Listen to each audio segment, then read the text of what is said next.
አባቶቻችን እንበልጣለን ወይስ አባቶቻችን ይበልጡናል? ከአባቶች አልበልጥ የሚል አባባል አለ። በእውቀት ወይስ በእምነት? በሁለቱም። ኦኬ፣ ይሄ አከራካሪ ሀሳብ ሊወጣው ቢችልም የኔን ምልከታ ለማስቀመጥ ከሁለት መንገድ አየዋለሁ። ከእምነትና ከእውቀት አንጻር። ከእምነት አንጻር ስመለከተው እውነት ይመስለኛል። በእምነት የእምነት አባቶቻችንን አንበልጥም። እንዲያውም እበልጣለሁ ብሎ ማሰብም መናገርም ድፍረት ይመስለኛል። የክርስትናም ሆነ የእስልምና አስተምህሮዎችን ስንመለከት የእምነቱ ፈጣሪዎችን ያክል ስለ እምነቶች የሚያውቅ ስለሌለ እኛ ደግሞ እነርሱ የተናገሩትን ከሰሙ ከጻፉት ተመልክተን ስላመንና ስላወቅን ከአባቶቻችን አንበልጥም ብቻ ሳይሆን አባቶቻችን ጋር እንደርስም። የእምነቱ መስራቾች ከተናገሩትና ከጻፉት በላይ በውስጣቸው የነበረ ያልተናገሩት ብዙ እውነት ስለሚኖር፣ አዎ በእምነት ከአባቶቻችን አንበልጥም።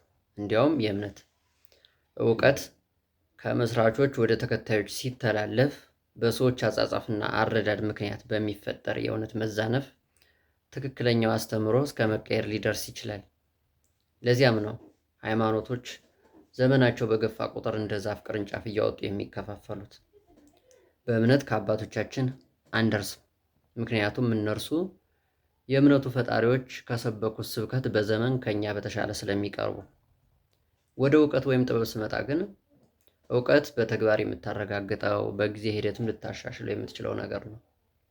እምነት መቀበል ብቻ ነው። ጥበብ መቀበልና ማረጋገጥ አሊያም የተቀበልከውን ሽሮ በተሻለ ሌላ እውነት መተካት ነው። የትላንትና የአባቶቻችን ጋሪዎች በቅንጡ መኪኖች፣ ጀልባና ታንኮቻቸው በዘመናዊ መርከቦች ተተክተዋል። ስለዚህ በጥበብ ከአባቶቻችን በለጥን ማለት አይደለም። ጥበብ በተፈጥሮ በትውልድ ቅብብሎች ሲያልፍ ይዳብራል፣ ያድጋል፣ ይጎለምሳል። በዚህም ምክንያት በንጽጽር ከትላንቱ ጀማሪዎች በለጥን ያስብላል።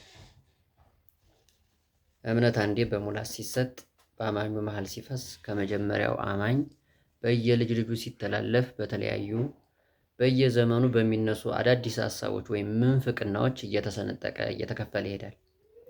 የዚህም ምክንያት የእምነቱ መስራች ምሉ ሆኖ ሳይሆን ቀርቶ አይደለም።